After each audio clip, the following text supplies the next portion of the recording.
Mr. President. Senator from Delaware.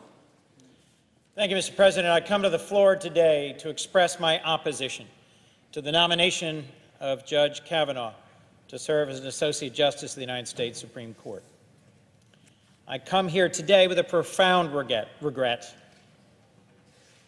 I come here today with profound regret that this body has transformed from one that historically confirmed Supreme Court justices with broad and bipartisan support to one in which rules, norms, and courtesies fall away to serve the objectives of the majority, and one in which justices are confirmed by the absolute narrowest of margins. And I know I am not the only one to feel this way. We can simply wish for the bygone era of consensus to return. We can give speeches about bipartisanship with no hope of making progress, but to wish for it without doing the work of reaching across the aisle is empty talk without action. And as one who tried to inject some spirit of bipartisanship in what has been the most bitter, most divisive, and most partisan fight I've seen in my 8 years here, I wanted to reflect for a moment before we close today on my views on the nomination of Judge Kavanaugh, the process that got us here, and where we go next. First, in this process, in this nomination, I saw barrier after barrier placed in front of consensus, bipartisanship, and the proper functioning of the Senate Judiciary Committee on which I serve. These barriers prevented us from fully and effectively performing the advice and consent function to which we are called by the Constitution. We have to do better. There needs to be a reckoning with all that went wrong here. And I'm sure that colleagues from the other side of the aisle may well have differing views on exactly which steps or developments led to the sharply divided vote today and the heated and sharply divided hearing and proceedings of last week. And I welcome their input. But I thought today I should, for me, recount the course of this nomination. It was fraught from the beginning because the Senate Judiciary Committee majority used an unprecedented and partisan process to rush this nomination while blocking access to millions of pages of documents of Judge Kavanaugh's service in the White House, potentially relevant to our deliberations. For the first time since Watergate, the nonpartisan National Archives were cut out of the process for reviewing and producing the nominees' records. And Judge Kavanaugh's own former deputy, who's made his career representing Republican and partisan causes, was in charge of designating which documents this committee and the American people got to see. Nonetheless, the committee pressed forward, despite objections from the minority, to Judge Kavanaugh's hearing. During that hearing, I was frankly disappointed. Judge Kavanaugh was not fully forthcoming when discussing his interpretation of the Constitution and responding to timely and important questions about his record. I asked Judge Kavanaugh why he repeatedly criticized Morrison v. Olson, a 30-year-old precedent, about a now extinct statute, but a 30-year-old Supreme Court precedent holding Congress can create an independent counsel with authority to investigate the president and whom the president cannot just fire on a whim. I asked whether he still believes what he said in 1998, that a president can fire at will a prosecutor criminally investigating him. On these and other critical questions of presidential power, Judge Kavanaugh would not respond. He would not tell me whether he believes all executive branch officials must be removable at will by the president, according to his view of executive power. I asked whether critical rights, like rights of access to contraception, to abortion, the right to marry the person you love, would be protected under the test to evaluate substantive due process that he has championed. Judge Kavanaugh has repeatedly cited a test for substantive due process that would limit the protection of liberty interests to rights, quote, deeply rooted in our nation's history and tradition, but he would not confront the consequences of applying this test going forward. Judge Kavanaugh would also not condemn President Trump's attacks on the federal judiciary and the President's suggestions the Justice Department should consider politics when making prosecutorial decisions. I asked Judge Kavanaugh about a comment he made on a panel at Georgetown when he said, quote, "If the President were the sole subject of a criminal investigation, I would say no one should be investigating that." In fact, Judge Kavanaugh testified he didn't say that, but I've reviewed the record. I followed up with a series of questions for the record to get additional information I think the American people should know and to give Judge Kavanaugh a chance outside of our brief exchanges in the confirmation process to explain his suggestions that perhaps I had misquoted him. And unfortunately, I instead received pages of non-answers. When I asked Judge Kavanaugh specific questions about his criticism of Morrison v. Olson, he simply referred to his prior testimony and said he had nothing further to add. He would not explain how his proffered test for substantive due process is consistent with the court's landmark marriage equality decision by Justice Kennedy in Obergefell. After the hearing was over, I learned of Dr. Ford's allegations that Judge Kavanaugh had assaulted her in high school. Dr. Ford courageously presented her account to the committee and the country. She gave compelling testimony about a terrifying sexual assault she experienced at age 15. She recounted Mark Judge and Brett Kavanaugh stumbling drunk, pushing into her bedroom, locking the door, laughing, and turning up the music to muffle her screams. Dr. Ford testified with 100% certainty that the person who assaulted her was the judge whose nomination we were considering, whom she had known through acquaintances and socialized with on many occasions. Dr. Ford had borne the pain of this attack alone for decades. But over time, she told several people she trusted. She told her now husband in 2002. She told therapists in 2012 and 2013. She told friends in 2013, 16, 17, and 18, and proffered their names in the subsequent FBI investigation, but they were never questioned. Importantly, Dr. Ford wasn't the only person to come forward during this period. Her testimony gave courage to countless others to confront their own trauma and share their own pain so that all of us can understand.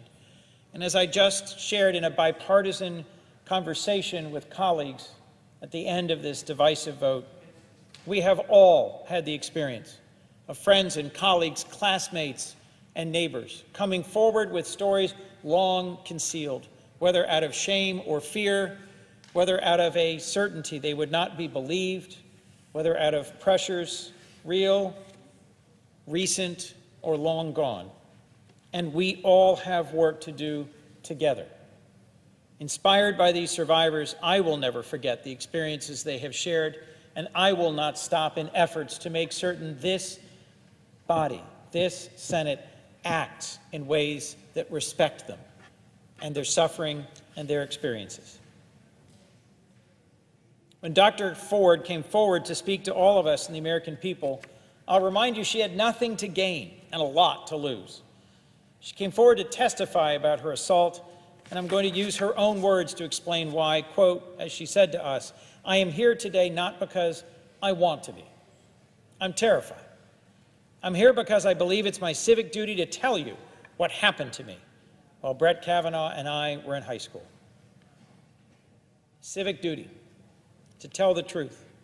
What's always struck me was how Dr. Ford came forward to voice concerns before Judge Kavanaugh was nominated by the President. She reached out to her congresswoman and anonymously to the Washington Post when his name was on a short list, but he had not yet been chosen. Later, last Thursday, after Dr. Ford's testimony, Judge Kavanaugh came forward to offer an aggressive, full-throated, angry denunciation of her accusations.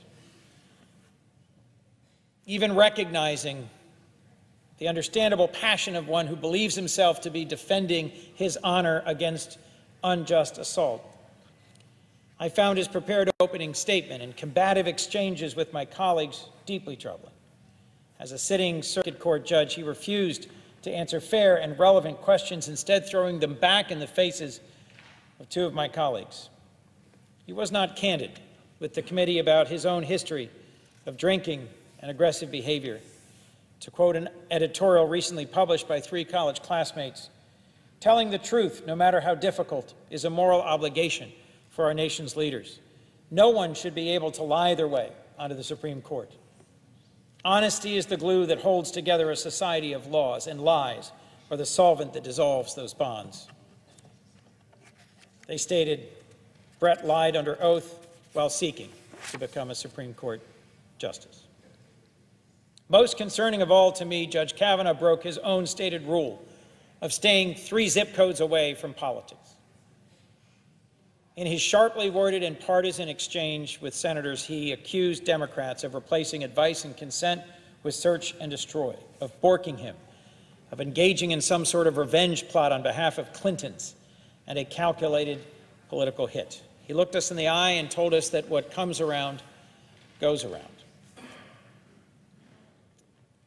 Retired Justice John Paul Stevens explained he changed his mind about Judge Kavanaugh's fitness to serve because his hearing performance demonstrated a potential bias.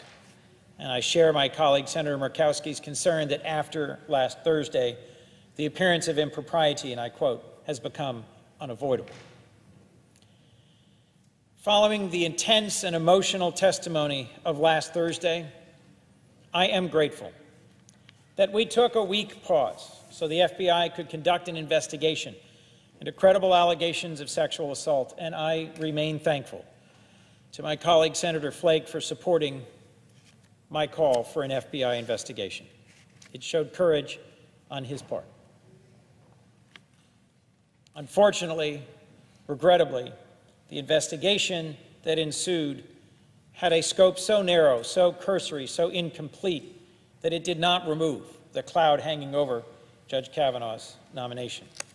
Dozens of witnesses who could have corroborated Dr. Ford's and Ms. Ramirez's accounts were never contacted and never questioned, despite their contacts and names being handed to FBI agents, and despite the efforts of many offices in the Senate to forward their information. I fear that with the confirmation of Judge Kavanaugh to the Supreme Court today, we will look back on this moment not only as a moment of raucous turmoil for the Senate, but as a moment where the norms and traditions of blind justice, of a justice blind to partisanship, will have slipped away. The court is critical to the rule of law in our country, and I am deeply concerned its legitimacy will be harmed with the addition of an explicitly partisan justice. The Supreme Court plays a pivotal role in defining the scope of the president's power and determining whether the president is above the law. The Supreme Court impacts essential rights enshrined in our Constitution: the rights to privacy, intimacy, marriage, contraception, abortion, freedom to worship as we choose, the ability to participate in our democracy as full and equal citizens, the promise of equal protection of the laws. There are so many more I could list. These issues are not academic, and they are under assault. There are cases proceeding to the Supreme Court now that are relevant to so many of these concerns. There are cases challenging the constitutionality of the ongoing special counsel investigation now. A lawsuit aimed at striking down the Affordable Care Act is proceeding in Texas now, and the Trump administration is refusing to defend protections for people with pre-existing conditions. A challenge to restrictive regulations for abortion clinics, regulations aimed at putting clinics out of business, is headed to the Supreme Court now. And right now, there are lawsuits across the country where LGBT Americans are challenging discrimination they faced in employment, in schools, and in government service. Our Supreme Court should be a bulwark against violations of law, deprivations of freedom, and abuses of power. But we may now enter a perilous time when the court is in fact shifting far right and ends up issuing decision after decision on clearly partisan lines, significantly more conservative than a majority of Americans, and a time when a president elected by a minority of Americans will have appointed the justice with the deciding vote after his confirmation by the narrowest of margins. And that justice who's been confirmed today is one who in his conduct will lead some to fairly doubt his impartiality. He will likely play a central role in charting a course for interpreting our laws and rights and freedoms for decades. I hope and pray that I am wrong, that my interpretation of his writings, his speeches, his opinions is flawed, that the apology and retraction he offered in an opinion published yesterday about his partisan screed in his confirmation hearing is genuine, and that his behavior as a justice will put to rest all the concerns that I've raised, and that he will be a model of moderation and balance. But I have profound doubts and grave concerns about Judge Kavanaugh's ability to serve on the Supreme Court in an even-handed and nonpartisan way. And as I conclude, let me make a personal plea to those listening and those who may watch, that we in the Senate going forward must address the flaws and weaknesses of the process that got us to today, and we must do better. Simply retreating to our partisan cloakrooms when faced with our nation's challenges will not solve them. If we do not work to repair this institution, there will be nothing left worth saving. If this Senate does not work, our Congress does not work. If our Congress does not work, our nation does not work. If our nation does not work, we teach the world that democracy is not the model to follow. If we simply reflect the bitter partisanship that is growing and festering across our nation, fueled by some here in Washington, we will fail. We in the Senate must instead follow the founders' vision for us, and in fact lead the country to common ground, to consensus, and to a better future. We should therefore work together to get back to a place where it is possible for Supreme Court justices to be confirmed with broad and bipartisan majorities, where it is possible to legislate together on the issues compelling to our time, and it is possible to hear each other and to hear the concerns of all our people. I hope my colleagues will hear my remarks today as an invitation to work together to face this challenge. We owe nothing less to the court, to our country, and our people. Thank you. And with that, Mr. President, I yield the floor.